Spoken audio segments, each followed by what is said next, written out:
Hello বন্ধুরা, আনন্দ পাঠের পক্ষ থেকে সকলকে স্বাগত। ওয়েস্ট বেঙ্গল বোর্ডের অষ্টম শ্রেণীর পাঠ্য শক্তি চট্টোপাধ্যায় রচিত দাঁড়াও কবিতাটির লাইন ধরে সম্পূর্ণ ব্যাখ্যা এবং কয়েকটি গুরুত্বপূর্ণ প্রশ্নোত্তর আলোচনা করেছি আমার আগের দুটি ভিডিওতে। আজকে এই কবিতাটি থেকে আরো 5টি অত্যন্ত গুরুত্বপূর্ণ রচনাধর্মী প্রশ্নোত্তর আলোচনা করব। এই 3টি ভিডিও তোমরা যদি একটু মন দিয়ে ফলো করো তাহলে নিশ্চিতভাবেই বলতে পারি এই কবিতাটি সংক্রান্ত পরীক্ষা প্রস্তুতি তোমাদের খুব ভালোভাবে হয়ে যাবে। আজকের মূল আলোচনায় আসার আগে অষ্টম শ্রেণীর ছাত্রছাত্রীদের জন্য বলিনি, এই চ্যানেলে 9, 10, 11, 12 এর সাহিত্য সংক্রান্ত আলোচনা আগে করা হতো। এখন সেই সঙ্গে অষ্টম শ্রেণীর পাঠ্যসূচির অন্তর্ভুক্ত সব ধরনের সাহিত্য সংক্রান্ত আলোচনাও এই চ্যানেলে করা হবে। এই আলোচনাগুলি যদি তোমাদের ভালো লাগে এবং কাজে লাগছে বলে মনে হয় তাহলে অবশ্যই চ্যানেলটি সাবস্ক্রাইব করে পাশে থেকো আর ভিডিওগুলি লাইক ও বন্ধুদের মধ্যে শেয়ার করে দিও।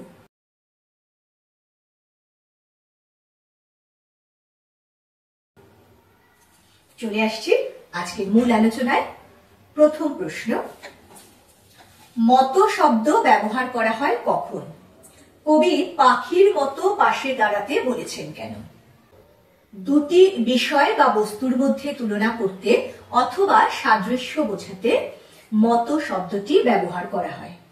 তোমাদের দুটি উদাহরণ দিয়ে বুঝিয়ে দিই।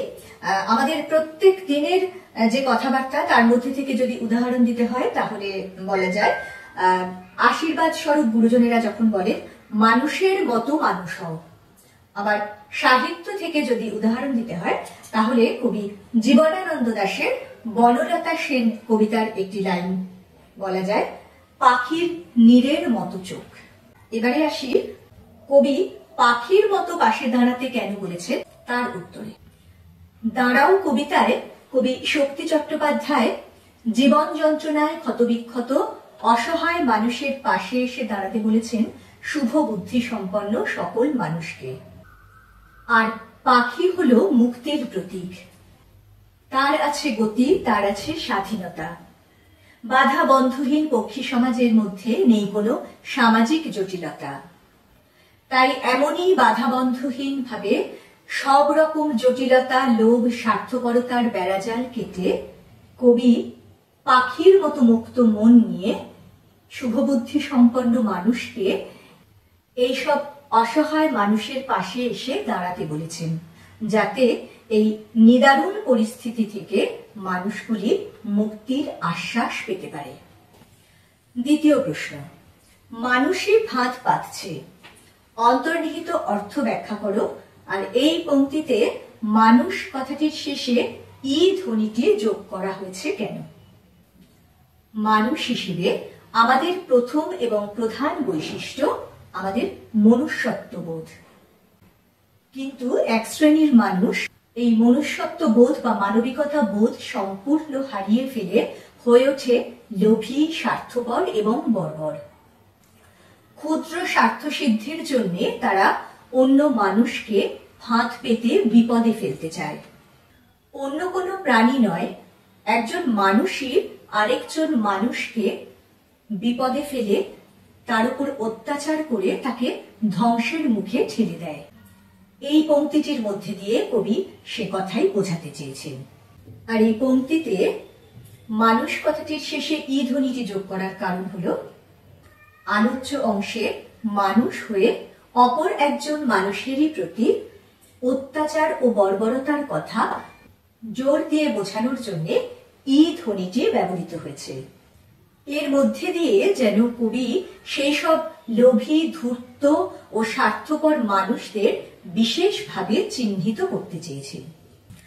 তৃতীয় প্রশ্ন, এসে দাঁড়াও, ভেসে দাঁড়াও এবং ভালোবেসে দাঁড়াও। এই পংক্তিটির বিশেষত্ব এবং তাৎপর্য বিশ্লেষণ করো। প্রথমে আসি পংক্তিটির বিশেষত্বে। এই পংক্তিটিতে সে শব্দটি বারবার 3 বার প্রয়োগ করে এক ধরনের ধ্বনি সাম্যগত কাব্য সৌন্দর্য প্রকাশ করা হয়েছে। আর সমাপিকা ক্রিয়া হিসেবে দাঁড়াও কথাটি তিনবার ব্যবহার করার ফলে এক অপূর্ব ছন্দ মাধুর্যের সৃষ্টি হয়েছে। এবারে এই পংক্তির তাৎপর্য। সমগ্র বিশ্বজুড়ে মানুষ আজ যে দুর্দশাগ্রস্ত পরিস্থিতির মধ্যে দিয়ে যাচ্ছে, তার থেকে পরিত্রাণ বা মুক্তি পাওয়ার জন্য কবি মানুষকেই মানুষের পাশে এসে দাঁড়াতে বলেছেন। কিভাবে শুভবুদ্ধি সম্পন্ন মানুষ সেই দায়িত্ব পালন করবে, সেই উপায়ও কবি বলে দিয়েছেন এই কবিতায়। নদীতে যখন জলস্ফীতি হয় তখন তা সব কিছুকে ভাসিয়ে নিয়ে যায়। ঠিক তেমনি করেই বিবেকবান দায়িত্বশীল মানুষকেও নিজের ক্ষুদ্র জাতিগত ও ধর্মগত পরিচয়কে ভাসিয়ে দিয়ে সর্বপ্রকার লোভ ও স্বার্থপরতার বেড়াজাল ভেঙে দিয়ে এগিয়ে আসতে হবে। অসহায় মানুষের কষ্টের শরিক হয়ে তাদেরকে ভালোবেসে শুধুমাত্র মানুষ হিসেবে তাদের পাশে এসে দাঁড়াতে হবে। এটাই হলো এই পংক্তির তাৎপর্য। চতুর্থ প্রশ্ন, তোমার মতো মনে পড়ছে। তোমার বলতে এখানে কাকে বোঝানো হয়েছে? পংক্তিটির অন্তর্নিহিত অর্থ ব্যাখ্যা করো।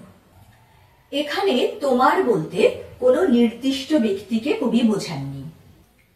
তোমার বলতে প্রকৃত মানব সত্তাকে বোঝানো হয়েছে, অথবা সেই সকল মানুষের দিকে কবি ইঙ্গিত করেছেন যারা শুভ বুদ্ধি দ্বারা পরিচালিত হয়ে প্রকৃত মনুষ্যত্ব বোধের পরিচয় দিয়ে নিপীড়িত অসহায় মানুষের পাশে এসে দাঁড়াতে পারবে।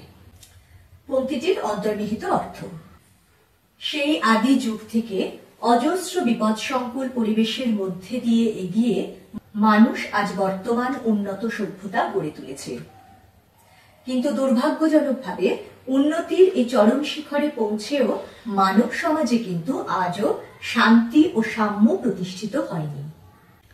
একদল মানুষ জগতের সমস্ত রকম সুখ সুবিধে ভোগ করছে, আরেকদল মানুষ তাদেরই অত্যাচারে জর্জরিত হয়ে নিদারুণ লাঞ্ছনা ও বঞ্চনার শিকার হচ্ছে। এমন সময় প্রয়োজন সেই সব মানবিকতা বোধ সম্পন্ন মানুষদের যারা নিঃস্বার্থভাবে এইসব অসহায় মানুষদের পাশে এসে দাঁড়াতে পারবে, তাদের মুক্তির পথ দেখাতে পারবে। তাই কবি এখানে তোমার মতো অর্থাৎ এমনই শুভবুদ্ধি সম্পন্ন মানুষদের কথা বারে বারে মনে করেছেন এই কবিতায়। পঞ্চম এবং আজকের মতো শেষ প্রশ্নোত্তর। মানুষ বড় একলা, তুমি তাহার পাশে এসে দাঁড়াও। এই পংক্তিটি কবিতায় তিনবার ব্যবহার করার কারণ নির্দেশ করো, অথবা কবি কেন এই পংক্তিটি কবিতায় তিনবার ব্যবহার করেছেন বলে তোমার মনে হয়। বিশ্বজুড়ে মানুষের লালসা ও হিংস্রতার শিকার হতে হচ্ছে একদল মানুষকে, ফলে তারা হয়ে উঠছে একলা ও অসহায়। তাদের এই নিদারুণ অবস্থাকে ফুটিয়ে তোলার জন্যই কবি বারবার এই পংক্তিটি ব্যবহার করেছেন।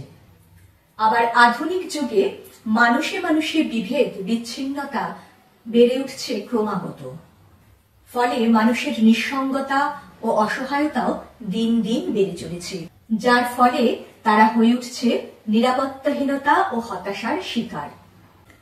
তাই শুভবুদ্ধি সম্পন্ন প্রকৃত মানবিকতা বোধ সম্পন্ন মানুষদের প্রতি কবি আহ্বান জানিয়েছেন এইসব একাকী অসহায় মানুষগুলির পাশে দাঁড়িয়ে তাদের দিকে সহমর্মিতার হাত বাড়িয়ে দেবার জন্য। তাহলে বন্ধুরা, তিনটি ভিডিওর মাধ্যমে এই কবিতাটির পুঙ্খানুপুঙ্খ ব্যাখ্যা এবং সম্ভাব্য সব কটি গুরুত্বপূর্ণ প্রশ্নোত্তর আলোচনা করে দিয়েছি। তোমরা প্লিজ স্কিপ না করে ভিডিওগুলি পুরোটা মন দিয়ে যদি দেখো, তাহলে এই কবিতাটি বুঝতে এবং প্রশ্নোত্তর তৈরি করতে তোমাদের কিন্তু একটুও সমস্যা হবে না।